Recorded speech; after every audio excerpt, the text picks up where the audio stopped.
Hello and welcome to World in 5. In our first story, South Africa's African National Congress youth leader Colin Malachi paid a courtesy call on President Emmerson Mnangagwa at State House in Harare. The engagement focused on a number of issues, including Zimbabwe's youth empowerment policies in land access, entrepreneurship, and economic inclusion. Now, discussions also laid the foundation for the upcoming International Youth Summit on Land and Economic Freedom to be held in Harare from 23 to 26 May this year. And speaking to our correspondent Joseph Matzimure after the meeting, Malachi said they also sought to tap into Zimbabwe's experience with the inclusive government. South Africa is under a government of national unity with 10 political parties from across the spectrum. One of the issues we discussed with the president is how they've survived the government of national unity in 2008. If you know very well that in South Africa we're faced with a challenge now where we've invited different parties to come and join with us to formulate a government in South Africa. That is one. Number two is the issue of the land, the progress.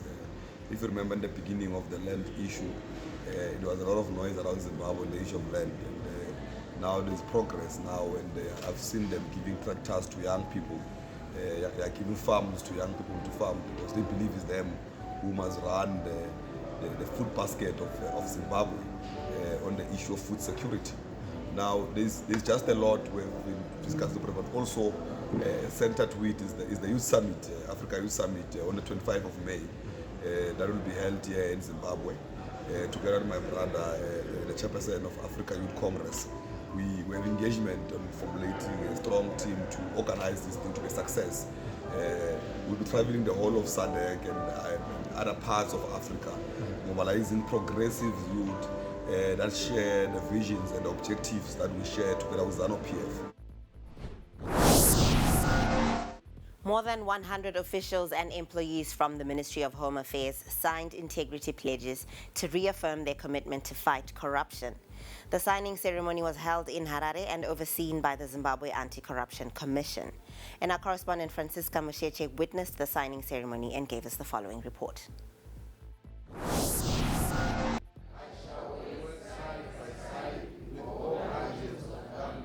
One hand in the air and the other holding sacrosanct words printed on paper.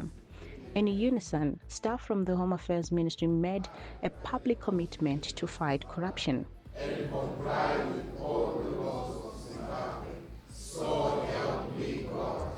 The 150 staff today signed integrity pledges at ceremony presided over by the Zimbabwe Anti-Corruption Commission. Integrity pledges are social contracts through which individuals affirm their commitment to act against corruption. Individuals are expected to conduct themselves honestly and openly in all aspects, abiding by the law and always espousing ethical principles. Officials from the Home Affairs Ministry are alive to this.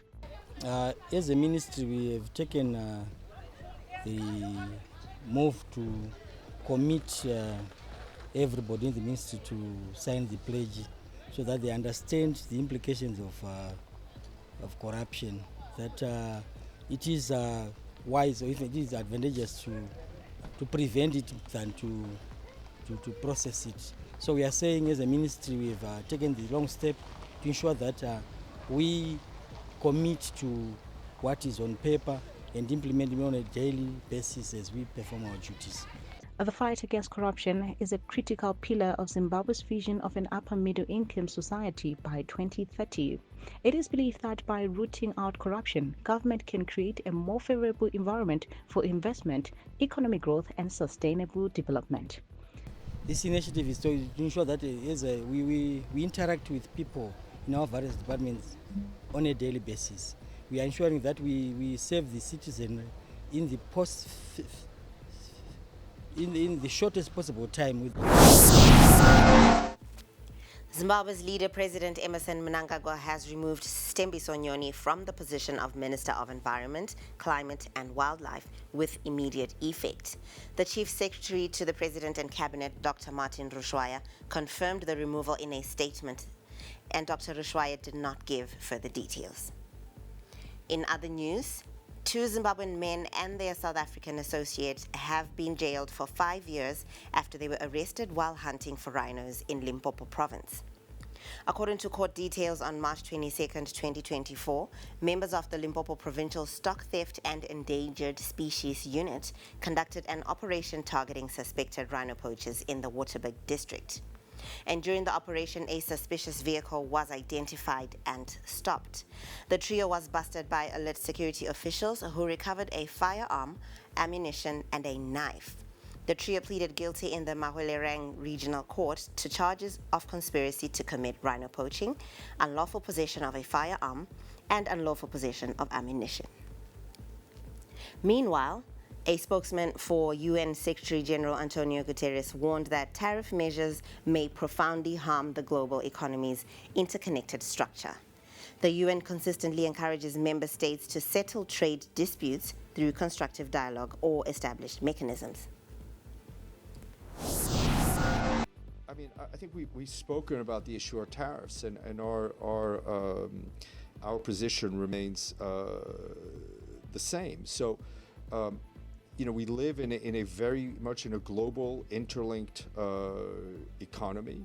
It is important that member states resolve their trade issues through constructive engagement or through existing architecture.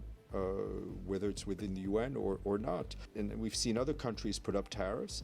These are things that can have very severe impacts on the global economy. And that's all we had for you on World in 5.